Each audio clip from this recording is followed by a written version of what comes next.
성도 여러분 평안하셨습니까? 8월 7일 새벽 기도회를 시작하도록 하겠습니다. 오늘 우리에게 주신 하나님의 말씀 예레미야 47장 1절부터 48장 10절까지의 말씀입니다.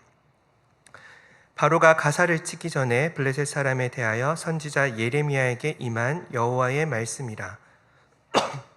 여호와께서 이와 같이 말씀하시되 보라, 물이 북쪽에서 일어나 물결치는 시내를 이루어 그 땅과 그 중에 있는 모든 것과 그 성읍과 거기에 사는 자들을 휩쓸리니 사람들이 부르짖으며 그 땅 모든 주민이 울부짖으리라.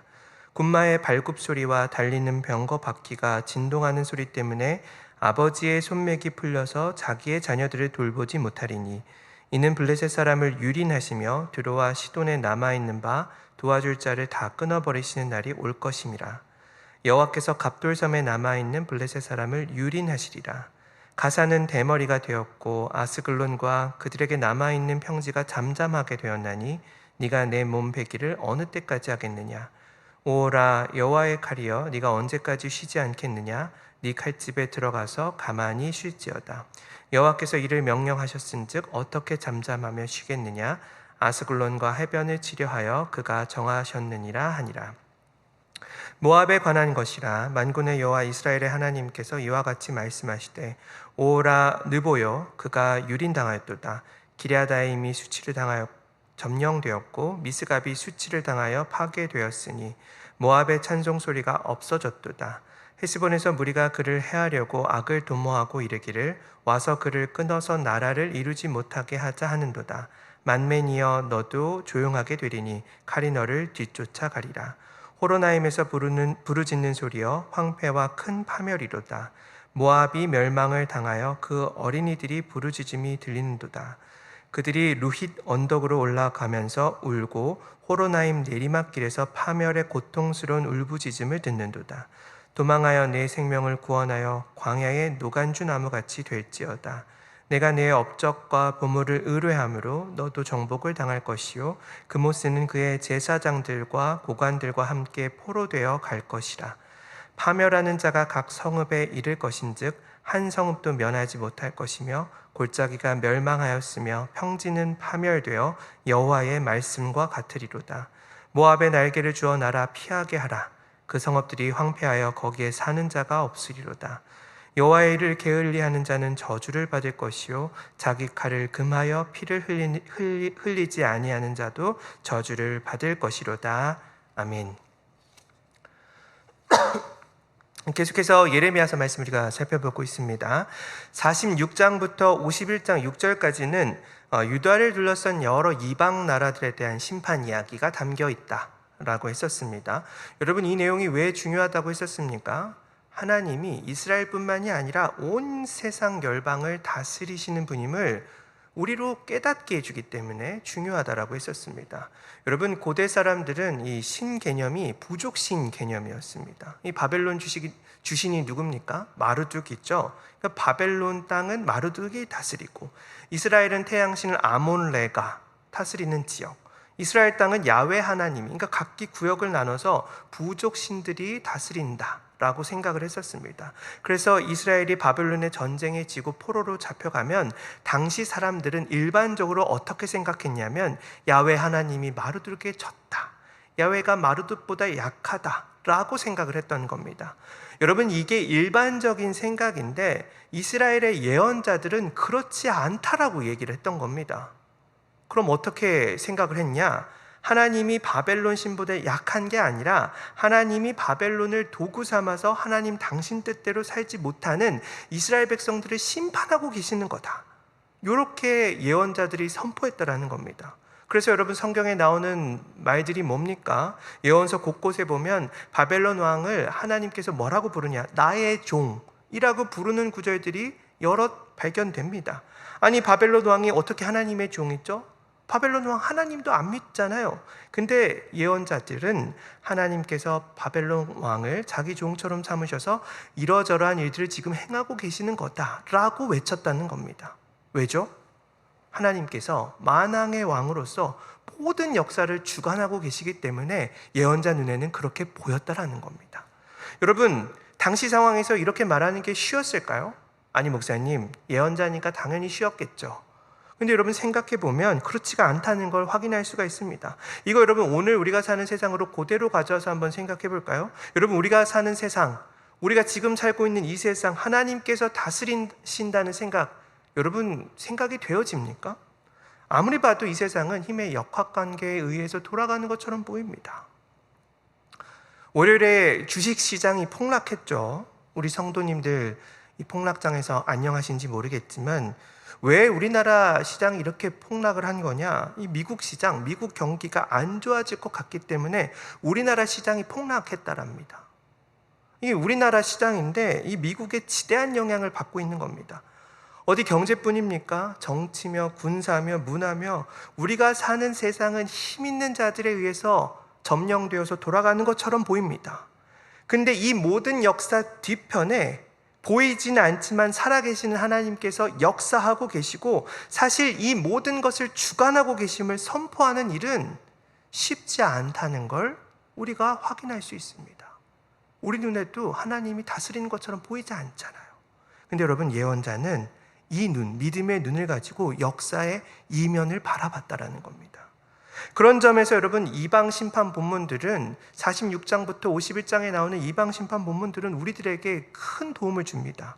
왜죠? 이 본문들이 하나님이 이 세상 모든 것의 통치자임을 우리에게 다시금 깨닫게 해주기 때문에 그렇습니다.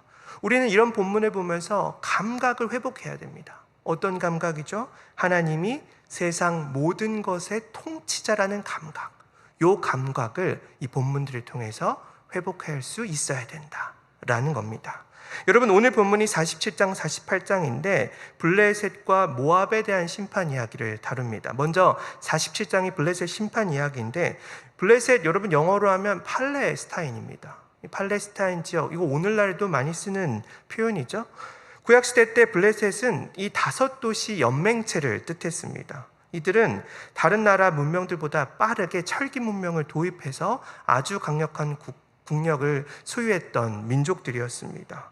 고대 사회에서 이 무기를 만들 때 청동기로 만드냐 철기로 만드냐, 이건 여러분 엄청난 차이였습니다. 그래서 블레셋은 이 철기 문화를 다른 문명보다 빨리 가져왔으니까 힘의 우위를 바탕으로 해서 이스라엘 땅에 많이 쳐들어왔고 이스라엘을 괴롭혀왔다는 걸 우리가 어렵지 않게 성경 속에서 확인할 수가 있습니다.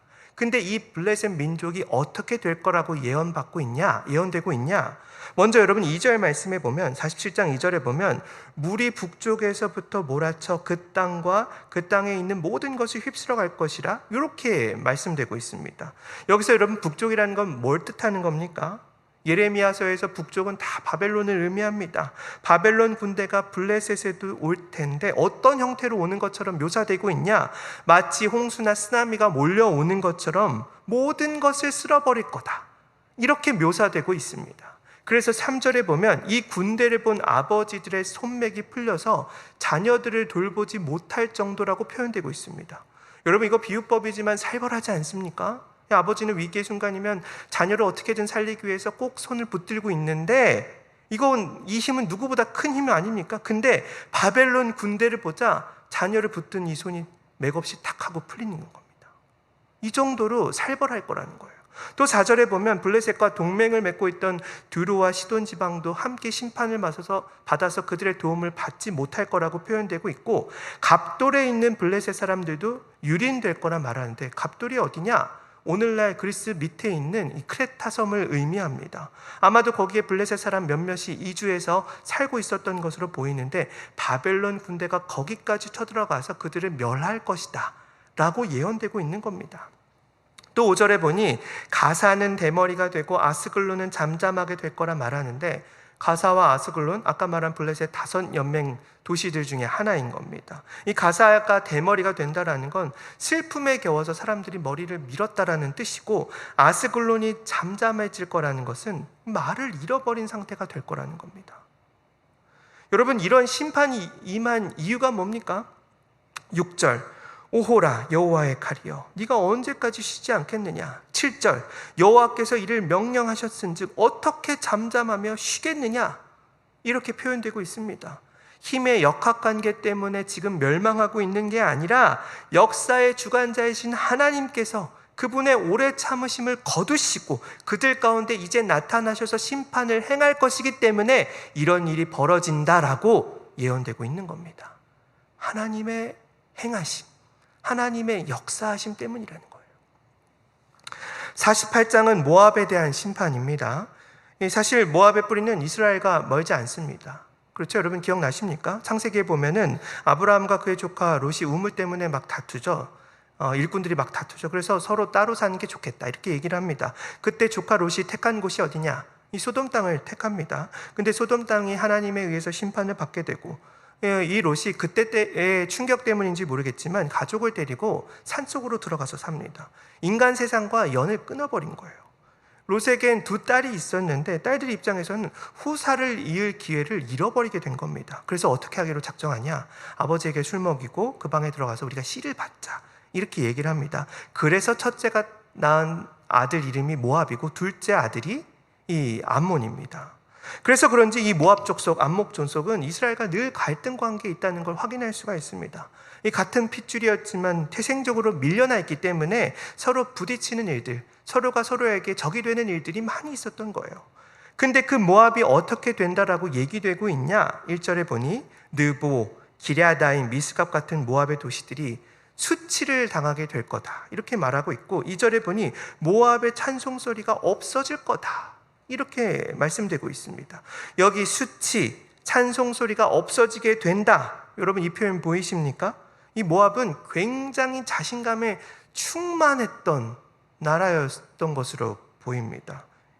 오늘 본문은 아니지만 11절 말씀에 보면은 이 모압은 젊은 시절부터 평안하고 포로된 적도 없었던 곳이라고 묘사되고 있습니다. 이 무슨 말입니까 여러분? 한 번도 실패해 본 경험이 없다라는 거예요. 게다가 여러분 오늘 본문 7절에 보면 네가 네 업적과 보물을 의뢰했기 때문에 너가 망하는 거다라는 표현도 들어있습니다. 그러니까 전체적으로 보면 무슨 뜻입니까? 이 수치를 당할 거라고 기대되지 않은 모압 족속이 수치를 당하고 있고 늘 찬송만 받았던 모압 족속이 찬송을 받게 되는 일이 없어질 거라고 하는 겁니다. 모압이 실패도 없이 그동안 이루었던 업적들 그것이 교만함을 잉태해냈고 결국 그것들이 이 심판으로 이어지게 되고 있다는 것을 보여주고 있는 겁니다. 여러분 인간의 못된 버릇 가운데 하나가 뭡니까? 등 따숩고 배부르면 교만함이 어느새 싹트게 됐고 하나님을 등지고 떠나게 된다는 게 인간의 못된 버릇입니다. 모압도 마찬가지였습니다. 태생은 하나님과 연결이 되어 있는 집단이었어요. 그의 역사 가운데 근데 어느새부턴가 교만함의 씨앗이 뿌려졌고 열매를 맺어서 마침내 하나님께서 그들을 심판하실 수밖에 없었다 라고 예고되고 있는 겁니다. 그래서 그들의 운명이 어떻게 되냐? 6절에 보니 도망하여 내 생명을 구원하여 광야의 노간주 나무같이 될지어다 라는 표현이 있습니다. 이 노간주 나무가 뭐냐? 떨기나무의 일종입니다. 생명을 구하기 위해서 광야로 도망칠 수밖에 없었는데 그들의 운명이 어떻게 되냐? 볕 하나 피할 수 없는 떨기나무 신세처럼 될 거라고 예언되고 있는 겁니다. 또 9절에 보니 모압에 날개를 주어 피하게 해보라 이렇게도 말씀하십니다. 도망가봤자 날개 줘서 줘봤자 어차피 내 손바닥 아니라고 그렇게 묘사되고 있는 겁니다. 그리고 10절 말씀에 이렇게 기록되어 있습니다. 여호와의 일을 게을리하는 자는 저주를 받을 것이요 자기 칼을 금하여 피를 흘리지 아니하는 자도 저주를 받을 것이로다. 여러분 이 구절만 보면은 교회 열심히 안 한 사람 벌 받을 것처럼 그렇게 묘사되는 것처럼 보이지만 그런 얘기 여러분 전혀 아닙니다.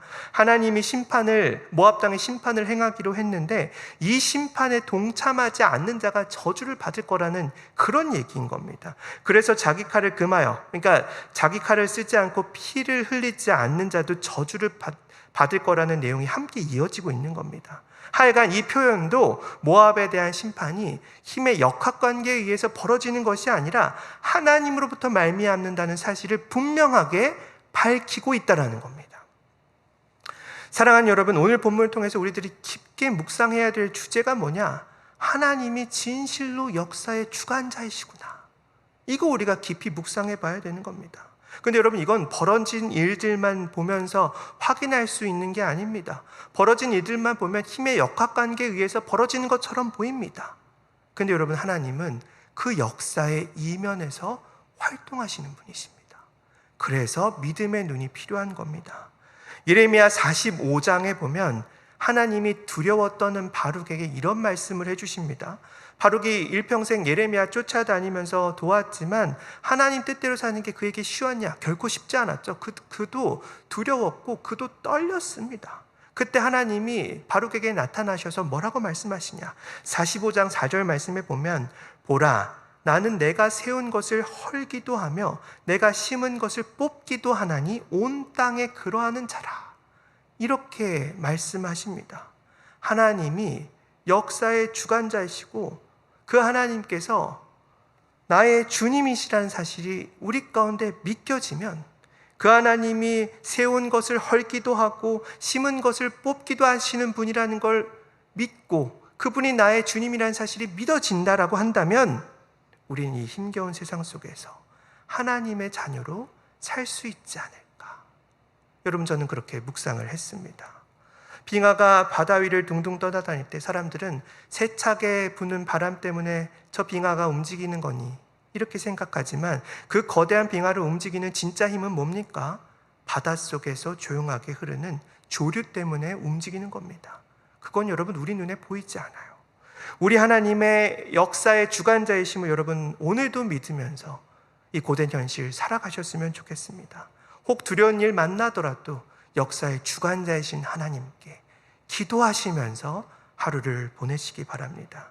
오늘도 들은 이 말씀 아멘으로 화답하시면서 주어진 인생길 더욱더욱 믿음으로 살아가는 저와 여러분들이 되시기를 우리 주님의 이름으로 간절히 축원합니다. 함께 기도하겠습니다. 사랑하는 하나님, 우리 삶 속에서 보이지 않지만 성실하게 일하고 계시는 우리 주님을 찬양합니다. 우리 앞에 역경과 환난이 닥쳐온다 할지라도 주님의 뜻과 계획이 있음을 우리로 굳건히 믿게 하시고 오늘 하루도 주님의 통치와 주권을 신뢰하며 주어진 인생을 살아가는 저희 모두가 될 수 있도록 하나님 은혜 베풀어 주시옵소서. 감사드리며 존귀하신 예수님의 이름으로 기도합니다. 아멘.